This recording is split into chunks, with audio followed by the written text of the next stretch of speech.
기업들이 투자를 늘려나가면 뭐가 늘어날까요? 고용. 일자리가 늘겠죠. 네. 신규 사업하고 신사업하고, 그죠?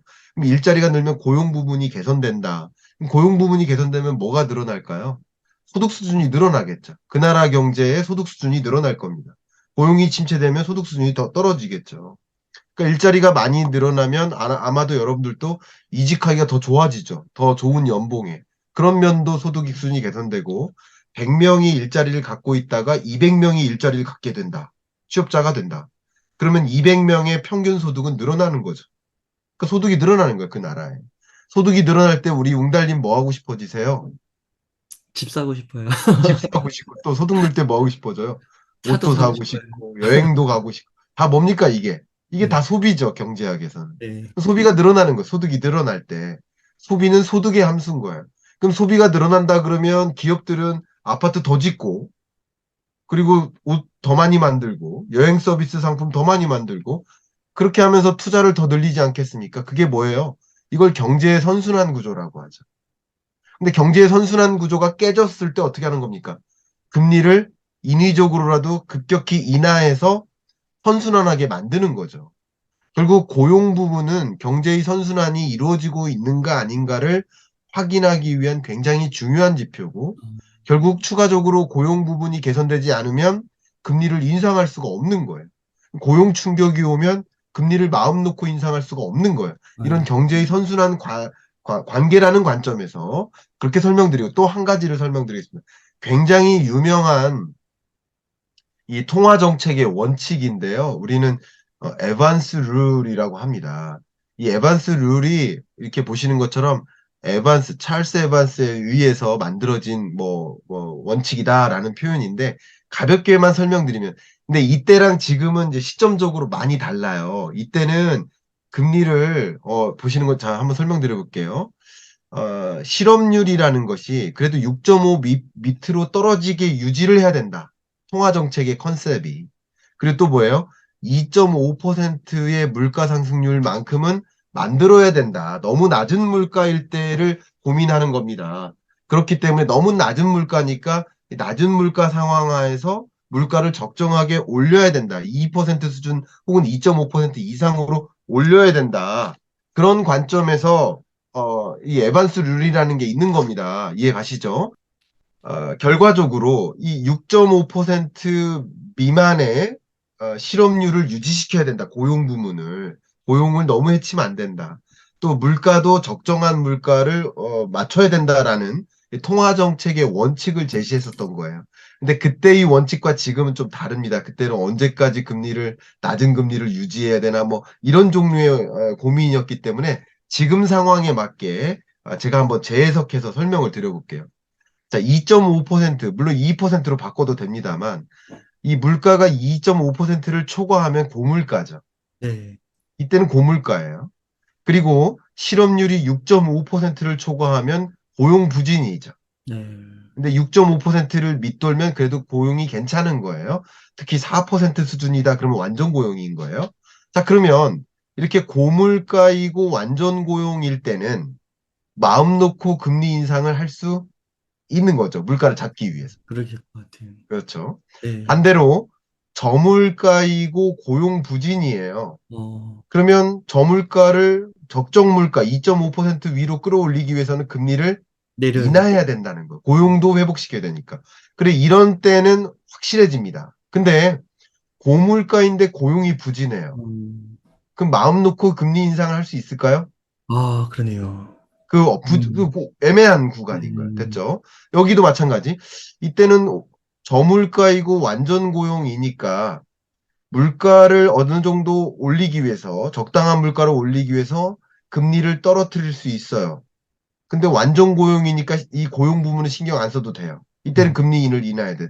아주 간결하게 경제와 물가만을 고려했을 때 어떻게 통화 정책을 할까를 생각해 볼 수 있는 컨셉을 준 거라고 생각을 합니다. 그때 시점하고 지금 시점 많이 다르고 금리 인하를 해야 되나 뭐 이런 고민을 할 때랑 지금처럼 금리를 언제까지 인상해야 되나 이런 걸 고민할 때랑 좀 상황은 다르지만 제가 지금 말씀드린 것은 이렇게 고용 부문이 얼마나 탄탄한가 여부를 기초로 해서 통화 정책을 아, 결정하는 금융 당국이 결정을 할 때 고민을 하는 것이다. 이 고용이 이렇게 경제를 판단하는데, 그리고 금리 인상이나 동결 여부를 결정할 때 굉장히 중요한 변수인 것이다. 라는 정도만 캐치하시면 좋겠고요. 그 밖에 나머지 고용 부문의 지표들이 있다라는 거 굉장히 중요하고요. 자, 바로 그래프 보여드리면서 설명드리겠습니다. 보시는 것처럼 첫 번째, 미국 ADP 민간 고용 증감 부문이 있습니다. 민간 고용이 늘어나나? 그러니까 오늘은 실업률이라든가 앞에 말씀드렸던 비농업 부문의 일자리가 늘었나 줄었나? 그리고 세 번째, 임금 상승률. 이 세 가지 지표가 동시에 발표되는 고용 지표의 날입니다. 근데 그 고용 지표가 어떻게 결정될까를 확인할 수 있는 몇몇 그 앞날, 전날, 뭐 한 주 전에 이렇게 발표되는 선행 지표격들이 있거든요. 그 중에 대표적인 것이 민간 고용이에요. 민간 고용이 어떻게 됐습니까? 지난 23년 2월보다 줄었죠. 예, 그리고 상당히 많이 줄어든 것을 확인하면 민간 고용이 좀 감소하고 있다. 고용 침체가 이제 시작되나 보다. 이런 생각을 해볼 수 있는 그 지표이고요. 그다음 채용 공고입니다. 채용 공고가 얼마나 늘었나. 근데 공고 자체가 줄면 정말 이거는 고용 침체가 시작됐다고 볼 수 있는 거거든요. 근데 보시는 것처럼 지난달보다도 줄었고 근래 들어 가장 많이 줄었고 이 고용 공고가 확실히 줄어들고 있는 그런 기조하에 있구나. 그러니까 실업률 빼고는 다 안 좋게 고용이 침체되는, 고용이 부진해지는 그런 경로임을 보여주는 증거들입니다. 그리고 가장 이 실업률이라든가 이런 현상들을 확인할 때 많이 챙겨보는 그런 지표의 성격인데요. 실업수당 청구 건수예요.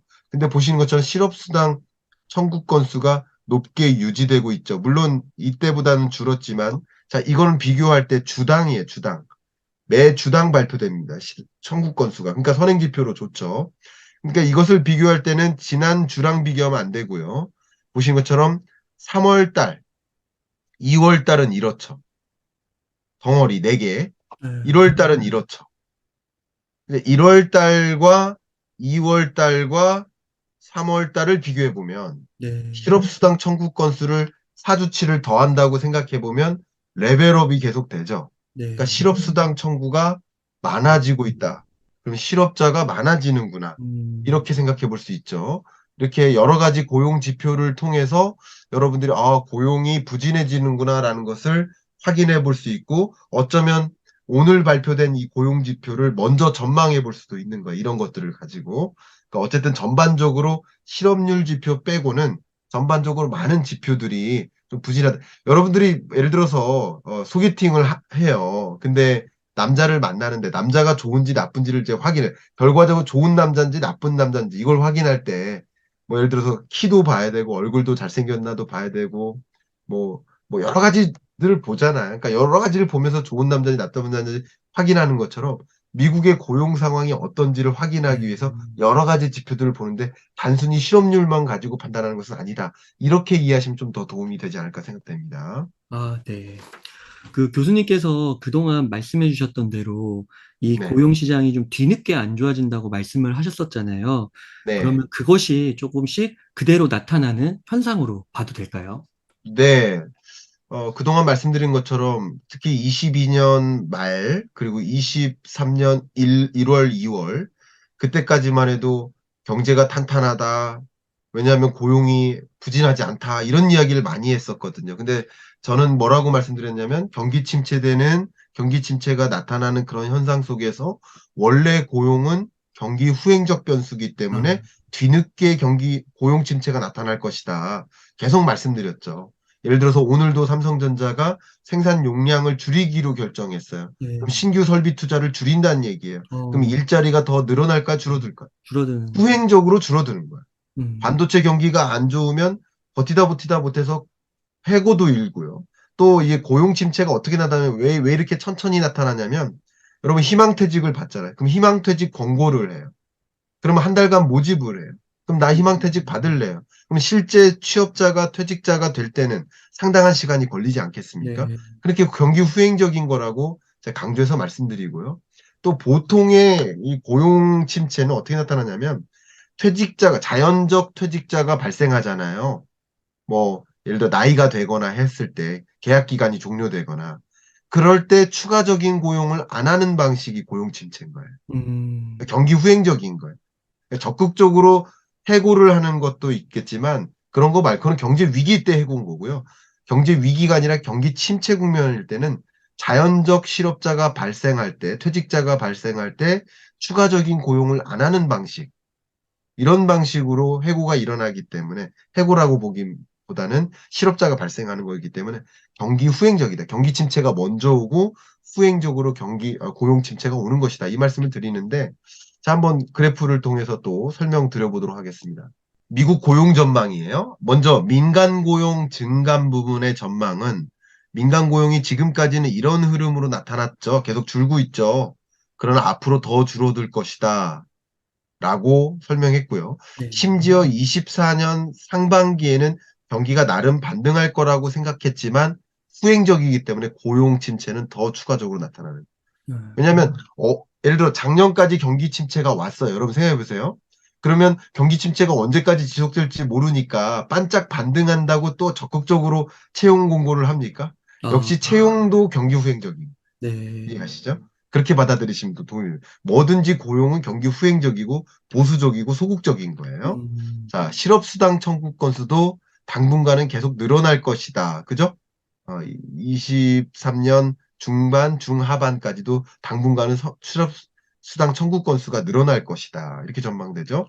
실업률 전망치도 마찬가지 23년 1월까지는 그냥 나름대로 완전 고용에 해당되지만 실업률 자체가 뒤늦게 이렇게 반등할 것이다. 이렇게 전망하고 있죠. 뒤늦게.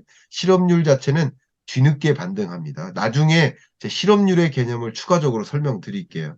제가 이렇게 이 개념 정리하는 시간은 아니기 때문에 즉시 분석 시간이기 때문에 개념을 더 집중해서 말씀드릴 수는 없습니다. 어쨌든 여러 가지 지표들이 후행적으로 고용 침체를 반영해 나타날 것이다. 이렇게 설명드리겠습니다. 네. 그래서 고용 부진, 뭐 고용 침체, 그래서 3월 이런 고용 지표를 반영한다면 앞으로 통화 정책 기조에 있어서는 좀 어떤 변화가 나타날까요? 네. 역시 이런 지표들을 가지고 통화정책 기조를 봐야 됩니다. 근데 제가 한 가지 더 불안 요소를 말씀드릴게요. 방금 제가 그 포럼에 세미나에 강연을 갔다가 그 주최하신 그 MBA 과정생 한 명이 아람코 직원분이셨어요. 그래서 어, 끝나고 이제 명함교환하면서 얘기를 했는데 국제 유가 불안에 대한 얘기를 저한테 이제 질문도 주시고 하시더라고요. 말씀 한번 드려보겠습니다. 오늘 날짜로 글로벌 리스크 워치가 또 발표됐는데 갑자기 급상승한 게 뭐예요? 강한 인플레이션, 어, 높은 인플레이션이 지속될 우려가 가장 높은 리스크 요인으로 또 점증한 거예요. 어, 통화 긴축보다 이게 더 중요한 리스크 요인으로 부상한 거예요. 왜 그러느냐? 제가 계속 지속적으로 지난 한 달 동안 말씀드렸던 게 중국의 리오프닝. 네, 중국이 리오픈하면서 중국으로부터 각종 원자재 수요가 늘어난다. 그러니까 원자재 가격이 저점 찍고 반등한다. 물가가 자연스럽게 안정화되기 어려울 수도 있다. 이런 말씀드렸죠. 근데 이번 달 들어서 또 무슨 일이 있었습니까? 오펙 플러스가 어, 감산 합의에 감사합니다. 갑작스럽게 감산 합의를 결정하죠. 감산한다는 거 뭐야? 국제 유가를 올려놓겠다. 이건 정치적인 이슈도 있는 거예요. 지정학적. 지정학적 리스크도 부상하죠. 이게 어, 뭐예요? 중동과 미국, 중동과 중국과 러시아가 하나의 이 자원국이죠. 이런 나라들의 나름 동맹을 형성해서 물가 잡기를 어렵게 만드는 어, 미국을 그런 식으로 국제 유가 올려놓으면 바이든 재선 못합니다. 예, 물가 못 잡으면 바이든 재선 못해요. 그러니까 이런 식으로 이렇게 지정학적 리스크까지 부상하는 거예요. 그러니까 결과적으로 여러분 한번 보세요. 국제 유가가 물가 상승률하고 연동됩니다. 2020년까지는 디플레이션이었어요. 디플레이션이 우려되는 국면이었어요. 우리나라 물가 상승률도 0%대였습니다. 21년에 물가 상승률이 어느 정도 올라오죠. 이렇게 점점점 올라오죠. 국제 유가 추이하고 벗어나지 않아요. 어, 22년 6월 달이 물가 상승률의 정점이었죠. 22년 6월. 9.1% 찍었을 때. 네. 국제 유가하고 똑같이 움직이죠. 제가 그래서 그 22년 경제 전망서, 23년 전망 말고 22년 전망서에서 제가 뭐라고 했습니까? 국제 유가에 투자하라. 원유 선물 ETF 어, 투자하셔라. 라고 맞- 말씀드렸던 게 그거예요. 맞아요. 왜냐하면 인플레이션이 고조되는 국면에서는 인플레이션을 야기하는 원인이 원자재 가격 상승이었으니까. 어, 특히 원유 선물 ETF 투자하셔라. 라고 그렇게 말씀드렸던 게 그겁니다. 이해 가시죠? 네. 21년 경제전망서 273페이지 한번 열어볼게요. 제가 의도한 건 아니지만 원유 선물 ETF 투자를 시도하는 것도 적절할 수 있겠다. 그렇게 전망했기 때문이다. 이렇게 얘기했잖아요. 그러니까 와, 그거예요. 네. 근데 최근 국제 유가가 이렇게 나름 안정화되는 흐름 속에서 인플레이션이 잡히는가 보다 하고 있었는데 다시 이 중국의 리오프닝과 또 이 중동 국가들이나 러시아나 오펙 플러스가 감산 합의하니까 또 국제 유가가 급등하는 거예요. 이 모든 가격은 어떻게 결정됩니까, 여러분? 모든 가격은 수요와 공급에 의해서 결정되잖아요. 부동산 매매 가격도 수요와 공급에 의해 결정되니까 미분양 주택 추이를 계속 보셔라라고 말씀드립니다. 주식 매매 가격이나 또 원달러 환율도 역시 달러에 대한 수요가 집중될까, 주식 투자에 대한 돈이 집중될까, 그게 모든 가격을 결정짓는. 국제 유가도 마찬가지. 경기 침체가 올 거다라는 생각에 원유 수요가 줄어들 거다라고 생각하면서 원유 가격이 떨어지는 국면이었지만, 그러나 이제 감산 합의하고 또 중국의 리오프닝으로 원유 수요가 또 늘어나고 원자재 수요가 늘어날 거다 하면서 이게 다시 반등하는 거예요. 그러니까 이런 것들은 결국 물가 잡는 것을 제가 저번에 뭐라고 했어요? 범피하게 만든다. 어, 물가 잡는 여정이 울퉁불퉁하게 만든다. 호락호락하지 않다 이거예요. 이런 상황이니까 다시 금리를 마음 놓고 인상할 수 있겠습니까? 못하는 거죠. 음, 그런 국면이다. 그러니까 고용은 나름 이렇게 고용이 어려워지니까 고용 시장이 불안해지니까 그러면은 금리 인상 못하지 않겠느냐? 금리 인상 고용 시장이 이렇게 불안해지면 곧 금리 인하해야 되지 않겠느냐? 이런 생각이 있지만 또 역시 그런 생각과 동시에 물가 불안, 이 물가 불안이라는 게 또 있기 때문에 어, 마음 놓고 금리를 동결할 수가 없는 거예요. 이런 것을 같이 두 가지를 고려해야 됩니다. 그래서 현재로서는 그러시군요. 마음 놓고 금리를 동결할 수가 없는 상황이다. 아, 이해 가시죠? 금리 네. 인상이 필요한 상황인 것이다. 이렇게 말씀드리겠습니다. 자, 안녕하세요. 웅달직방 구독자 여러분, 경제 읽어주는 남자 김화석입니다. 매번 또 우리 웅달님하고 즉시 분석으로 여러분께 찾아뵙고 있는데 경제 전망 보고서 발표되고 할 때마다 그게 얼마나 시장에 직접적인 영향을 미치는지를 아마 체감하고 계실 것 같습니다. 다양한 거시경제 변수들이 경제가 이렇게 톱니바퀴처럼 돌면서 운용되고 있는지를 제대로 들여보고 그 들여다본 다음 적절한 그 시대에 맞게 의사결정을 내린다면 항상 잃지 않는 투자하실 수 있겠다. 그런 면에서 우리는 경제를 공부해야 된다.